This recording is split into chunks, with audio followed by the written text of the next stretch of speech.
Sente mu nsawo n'ebirime ebyammwe okubaga byongezebwa ebbeeyi enkola byonna emmwe eri muno. N'olwekyo kakozesa akakisa kano tulungi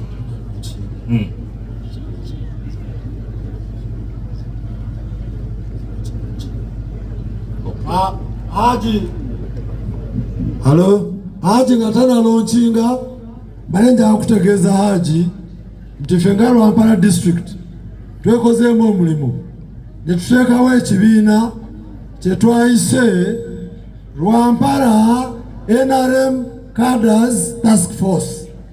Ekibiina ekyo kikulembeddwa deki yaffe ku district RDC abali wano njagala mujje aba dek ne structures zonna okuva ku district okutuukira ddala ku kyalo. Njagala bali wano aba dek ne RDC.